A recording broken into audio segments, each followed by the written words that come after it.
মুখ্যমন্ত্ৰী গৰাকী যেহেতু কৈছে যে আমাৰ কাম হল উচ্ছেদ কৰা আৰু যিসকলক উচ্ছেদ কৰিছে তেওঁলোকে ক'ত যায় যাব আমাক ক'ব লগা নাই চাব লগা এই কথাবিলাক হ'ল জুবিন গাৰ্গৰ হত্যাৰ বিচাৰটো নকৰাৰ কাৰণে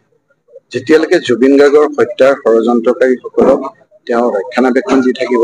তেওঁক আমি কোনে দুখিছেনো তেওঁক কৈ আছে যে ভাই ঘৰত কোন তেওঁ কৈ আছে কল খোৱা নাই গোটেইটো মনটো ডাইভাৰ্ট কৰি যাতে জুবিন গাৰ্গৰ হত্যাৰ ষড়যন্ত্ৰকাৰীসকলক নিবিচাৰো ন্যায় নিবিচাৰো জাষ্টিছ ফৰ জুবিন নকওঁ তাৰ কাৰণে মানুহৰ মনবিলাক আনফালে নি আপুনিও সেইবিলাক জালত ভৰি দিয়াটো বিচাৰিছে গতিকে জুবিন গাৰ্গৰ হত্যাৰ ষড়যন্ত্ৰটো উলিয়াবই লাগিব সেইখন কোনে কৰিছে কি নকৰে অসমৰ ৰাইজৰ চকুত ধৰা পেলাইছে ধৰা পৰিছে মুখ্যমন্ত্ৰী ডাঙৰীয়াই কুঁৱকা বিচলা কৰি আছে সেইবিলাক কাৰণে আজি অন্যায়ভাৱে এই দুখীয়া মানুহসকলক তেওঁ বলি কথা কৰিছে আজি আমি গোৱালপাৰাৰ এই কেইদিনমানৰ আগত যিখিনি মানুহক উচ্ছেদ কৰিলে সেই উচ্ছেদ কৰা মানুহসকলে অসহায় হিচাপে এই ঠাণ্ডাত মুকলি আকাশৰ তলত আছে সেইসকলক সামান্যভাৱে আমি অকণমান সহায় কৰিবলৈ আহিলো তেওঁলোকক খোৱা বস্তু ঠাণ্ডাৰ কম্বল আদি দিয়াৰ উপৰিও তেওঁলোকে আমাক ক'লে যে কিছু ল'ৰা ছোৱালী আছে যিবিলাক ল'ৰা ছোৱালী পঢ়া শুনা কৰাৰ কাৰণে এতিয়া কোনো ব্যৱস্থা নাই লাইট কাটি দিছে গতিকে তেওঁলোকক আমি চ'লাৰ লাইট দিয়াৰ কাৰণে ব্যৱস্থা কৰি দিছো আৰু আমি কথা দিছো যে যিসকল জামিন মানুহ আছে যিসকলক আপোনাৰ অন্যায়ভাৱে খেদিছে সেইসকলক আপোনাৰ আমি ব্যৱস্থা কৰিম আমাৰ চৰকাৰৰ ফালে অহাৰ লগে লগে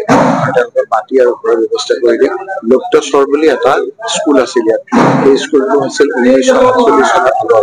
সেই স্কুলটো আজি ভাঙি দিছে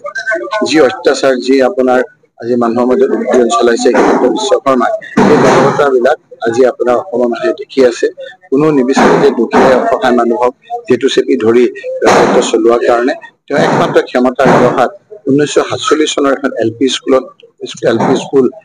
ভাঙি তাত আপোনাৰ ফৰেষ্টৰ আপোনাৰ চাইনবোৰ্ড লগাই দিছে 47 চনত স্কুলখন হৈছে 48 চন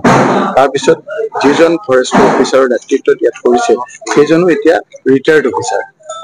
কাম কৰি থকাত নহয় তেওঁক এক্সটেনশ্যন দি এই অবৈধ কামবিলাকত লাগিছে কাৰণ যিবিলাক জামিন অফিচাৰ সেইসকলে জানে যে যিবিলাক অঞ্চল ফৰেষ্ট নহয় সেইবিলাক অঞ্চল ফৰেষ্ট কৰাই আছে তেওঁলোকে যিখিনি নটিচ দিছে নটিচ নিদিয়াৰ উপৰিও আপোনাৰ বহু ঘৰ আজি ভাঙি দিছে সেইটো এটা ঐতিহাসিক এটা আনন্দ পাইছে আজি ঠাণ্ডাত যিসকলে কবকাই আছে সামান্যতম আমি এটা সহায় কৰিবলৈ আহিছো আৰু এইকেইটা দিন তেওঁলোকে খাব পৰা নাই গতিকে খোৱাৰ ব্যৱস্থা কৰি দিছো আৰু আমি কথা দিছো যে আমাৰ অকল আমিয়ে নহয় আপোনালোকে দেখি অল ইণ্ডিয়া কংগ্ৰেছ কমিটিৰ সভাপতি মাল্লিকাৰ্জুন খাৰ্গে ডাঙৰীয়াই ৰাজহুৱাভাৱে আহি পেলাই কৈছে যে যদি আমাৰ চৰকাৰ আহে এই লোকসকলক মাটি আৰু ঘৰ দিয়াৰ দায়িত্ব যিসকল জামিন মানুহ দিয়াৰ দায়িত্ব আমাৰ